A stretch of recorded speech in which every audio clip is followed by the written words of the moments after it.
It's time. It's time. It's time. Hello, everybody. I am the Goofy Geek, and I'm building every Pokemon in Minecraft. And today we're going to finally work on our Mega Base. Well, not our Mega Base, our Mega Farm. Last time I was here, we built Sandshrew, and he came out looking rather cute. But today, we're going to turn our attention this way as we're going up into the deserty area I have over here. Not a super big desert, but it's a big enough desert to build the Pokemon I want to build, but that's later. Because the Pokemon I want to build in this area has to go around a farm first, I think, especially given how complicated this farm is, and the fact that I'm not yet done designing the Pokemon. What I do know, however, is how tall the Pokemon's going to be, and I do know where the farm is going to go. And it's going to go all the way up there. Now, what is this farm? I think I've mentioned it before. This is going to be a clay farm. But not just any clay farm, the ultimate clay farm. I need a whole bunch of clay blocks for a particular upcoming build. And to be able to do that, I need clay. I need a lot of clay. And just digging up clay from riverbeds is going to take me 7,000 years. So instead, I'm putting a big old super farm right up in the sky. And it's got to go that high, otherwise it's not going to fit inside the Pokemon that I'm going to build it in. As for how this farm works or what it's going to look like, let me show you. This right here is the farm that I'm going to be building. Am I out of my mind for attempting to build this in survival mode? Absolutely. But do I need it? Yeah, I do. So this is a farm that I found on YouTube by a guy named Blockerinsky. Although I believe it's all made using Ilmango designs. Like, this is an Ilmango moss farm. These are Ilmango azalea farms. That's an Ilmango mud to clay converter. And a whole bunch of other stuff that I'm honestly not too sure about. I've linked Blockerinsky in the description below. And I believe he linked to all the Ilmango stuff. Oh my god, there's so many pistons. This is going to be nuts. So yeah, this is what I'm building. I'm going to build it in survival mode. I've never built this before. This is going to be my first massive redstone contraption like this. And I'm probably going to cry a lot while I build it. Because while I was playing with it in testing, I accidentally broke it. And I couldn't really fix it. So I really only get one shot in building this bad boy. And oh, how bad of a bad boy it is. Look at this monster. So I'm sure you're wondering, what is this? What is all this insanity? And why am I building it again? Right. So I need a lot of terracotta and I need a lot of clay. The amount of clay and terracotta that I'm currently getting from my trading farm isn't it's not cutting it. It's not cutting it. And I only get terracotta from that. I actually don't get clay at all from that. And my next build, at least my next big build, needs a lot of clay. Enter this farm here. So how does this make clay? Well, this right here is a massive moss farm. The moss gets turned into bone meal over here, and it gets sent down this track. There are stone generators. They make stone. Then it gets converted into moss somewhere in here.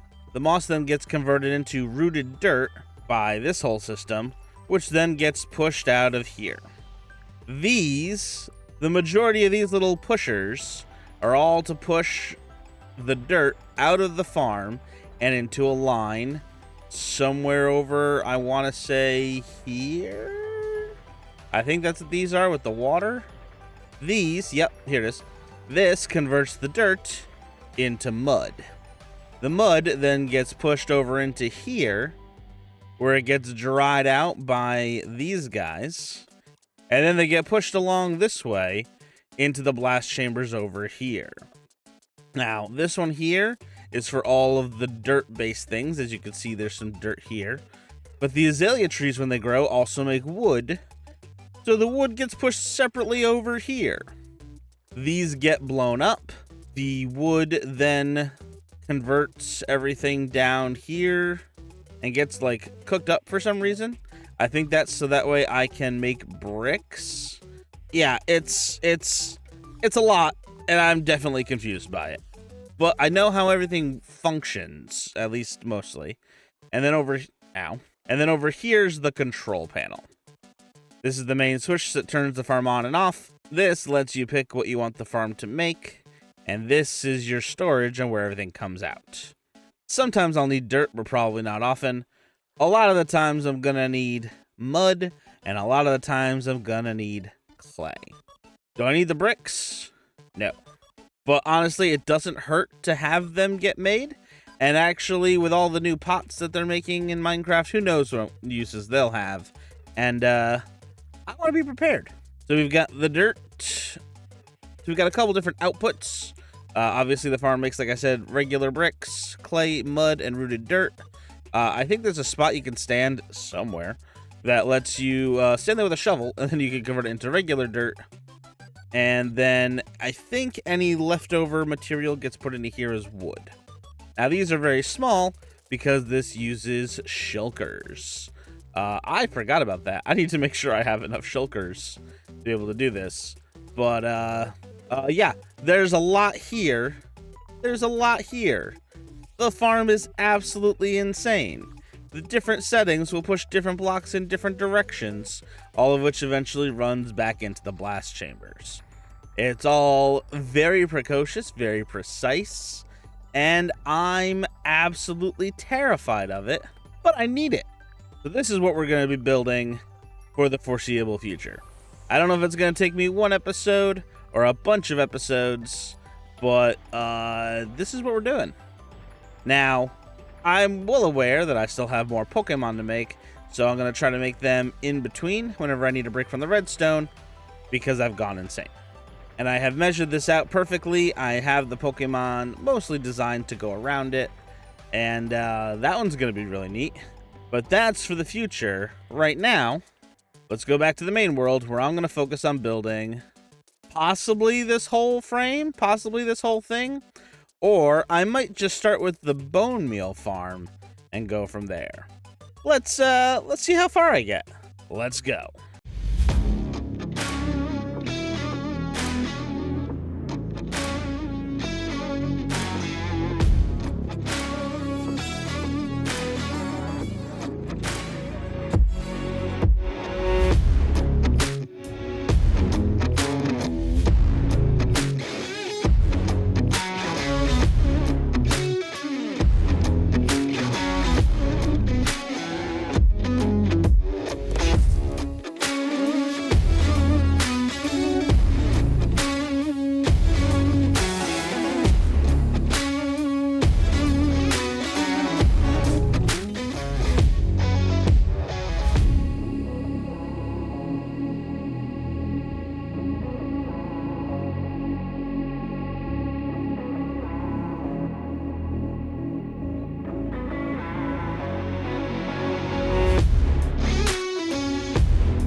All right, you guys, here we have phase 1 of this build.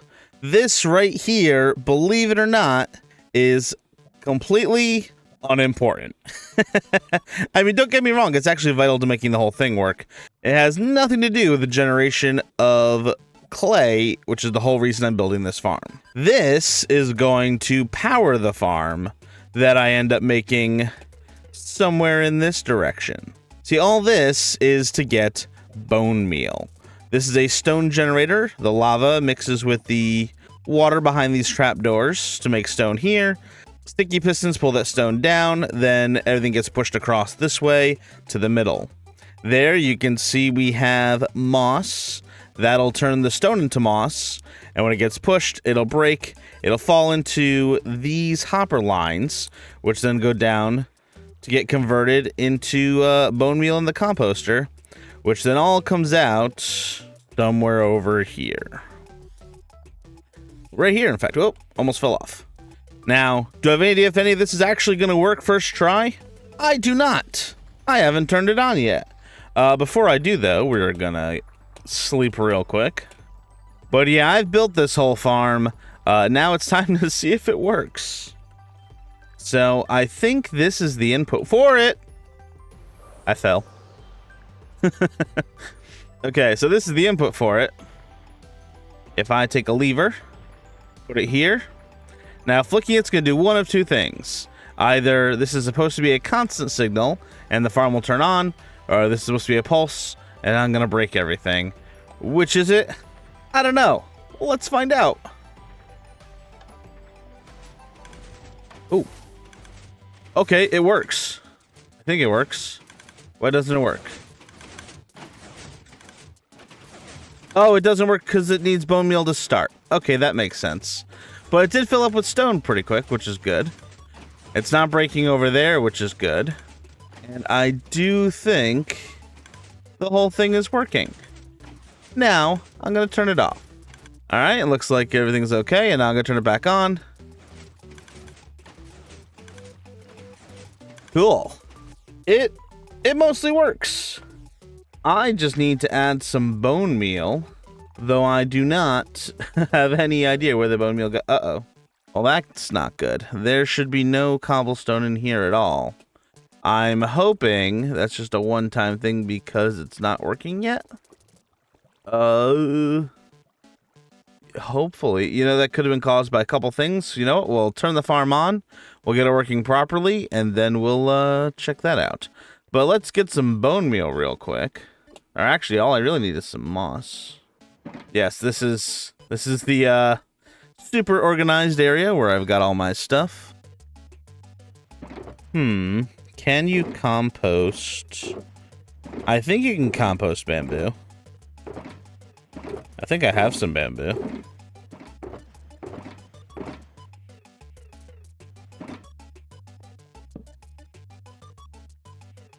You can't.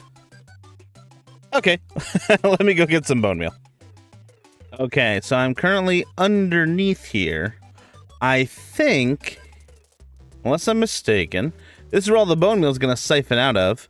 And it's going to go down these hopper lines to there, which is where it gets fired. So I think if I just take even a little bit of this and put it in here, that's all I need to really kickstart this whole thing.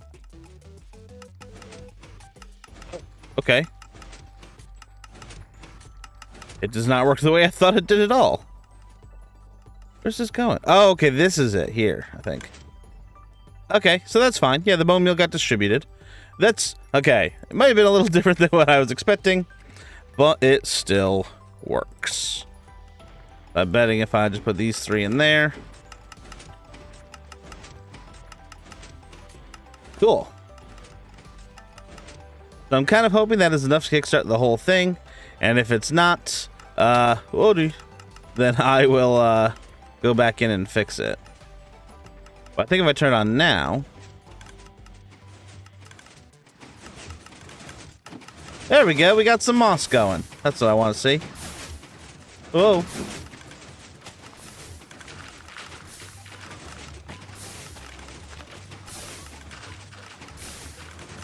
Alright, so we've got it happening from two different locations. Sorry if it's a little loud. Oh, we got a third location. Hang on. That's progress. Will the fourth one kick in, or do I have to do something? Well, either way, I now know how to intervene, which was the whole point of doing this. Oh, I wonder if this is actually creating bone meal down here.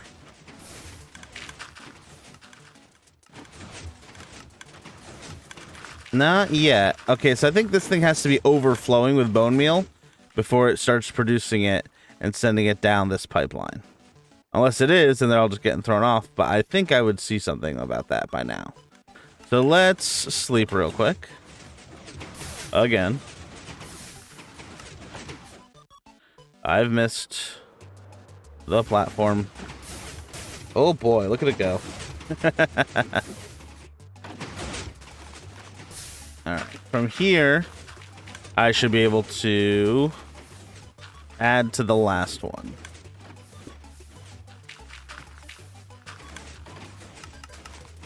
And that should be all it takes. Oh, Mike Shulker.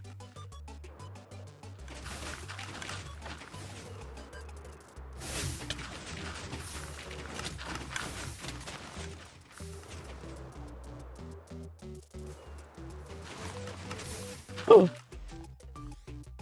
Uh-oh. Oh no!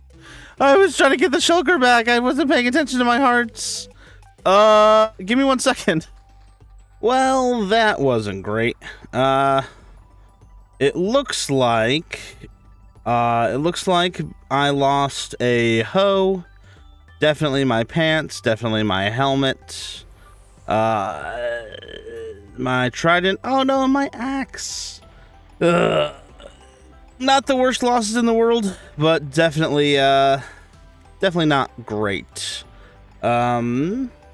My only hope is that maybe they somehow ended up inside these hoppers, and then they would have been dispensed out. Where would they have gone? They would have gone here. Here, actually. Okay, so it's not in there. It's not in here. Oh, there's a piece of glass that shouldn't be in there. How about over here, maybe? Nope, I don't even see... I'll try. Yeah, I don't think we're gonna get our stuff back. I think it is all lost, sadly, to my dismay. But it wasn't as much stuff as I thought it was, which is at least kind of a positive, sort of. I like my stuff. Actually, this is a good incentive for me to keep working on the villager trading hall, as I can get back some of the tools that I've lost with that. I think I actually have another hoe, so I'm not too concerned. Oh, I haven't tried it. What am I talking about? Okay, I was worried about that. I mean, I know it's not the flying one, but tridents are a pain to replace in general, so I'm glad I still got it. But losing the axe, well, it's a pain in the axe. Don't cancel me. All right, so let's see. I don't think anything else is down here. Yeah, I think it's been too long. I was just talking, so. Yeah, a lot of it landed down here. A lot of it ended up on the yellow platform. I got most of it, but I did keep my elytra and I did keep my boots, which are really the most important parts of this here. As now I can keep working. Hooray. Yeah, I don't know if this is working perfectly, because that's definitely not supposed to be like that. Where'd all my lava go? Shouldn't there be lava under here? Where's all my lava? Is it hidden away? Uh-oh. Did I break the farm, or am I just dumb? Oh, I wonder if me dying caused any glitches. Yeah, there should be lava up here. This shouldn't be stone. I think the timings are off on this thing. I'm gonna have to poke at it with a stick. So I'm gonna troubleshoot this guy. That'll take some time. So in the meantime, we're gonna build a Pokemon. Yes, we haven't done that yet today, and we're obviously not gonna build the one that goes around this thing, because this thing has to get built first. So let's go find a place to build a Pokemon.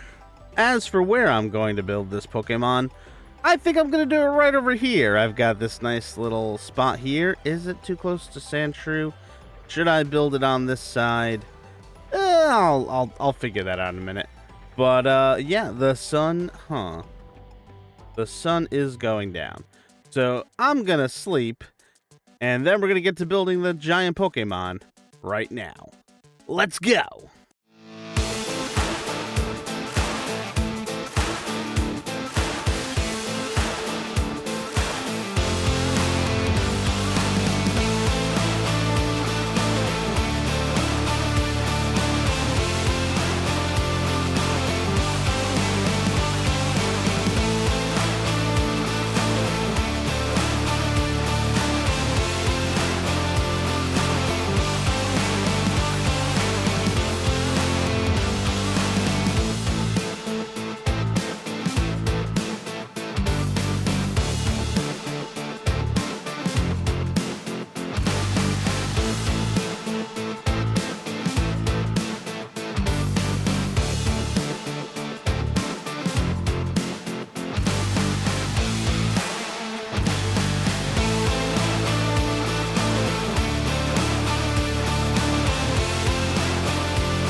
All right, you guys, and here we have our Magby. Wow, those really don't render in quite as early as I would like them to. But yeah, I think that Magby came out real cute. Yeah, I kind of went back to the T-pose of Charmander. In fact, actually, you might see a lot of Charmander in this build. But, you know, things happen. Whoa, weird to not be wearing the netherite helmet. But yeah, I think Magby came out really cute. Trying to show off as much of Magby as I can. I really look forward to lighting them up with candles. I'm kind of waiting for the auto crafter to come out just so I don't have to keep building candles. And I can just AFK and then get all that stuff set and ready to go. But yeah, it's a little weird when the banners don't load in. But I do think that Magby came out really cute. I'm getting a whole bunch of Pokemon over here, I think. I'm going to do some more sand or deserty guys here. So for right now, Magby right here is exactly what I was looking to do. I've actually had Magby's design built for a while, but didn't quite know where to put them. This is a good spot as any. I'm just debating about whether or not I want to add lava buckets to the area, but I'm not 100% sure yet. These guys are more lined up than I would like. But oh well, what can you do? I do think Magby came out good, though. And we got a lot of progress done today. We've got the Moss Farm as well, which is coming along as part of the much larger farm that's going to go over here. So I'm going to try to kind of, you know, pepper in some smaller Pokemon around here as we go. That said, the new DLC for Pokemon Scarlet and Violet comes out today.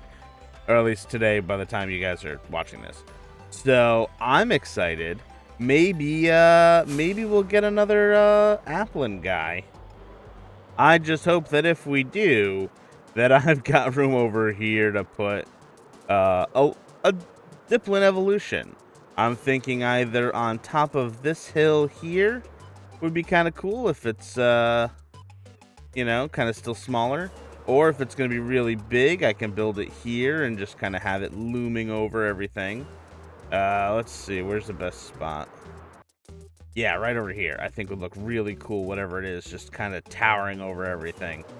So hopefully we get that tomorrow. Not tomorrow, today. But if not, I need to start figuring out where I'm gonna, or what else I'm gonna build. I'm sure there's plenty of new Pokemon to build, and I'm very excited for it. But that's it for me now, you guys. Hopefully we'll get another Dipplin evolution, and I'll see you in the next one. Bye!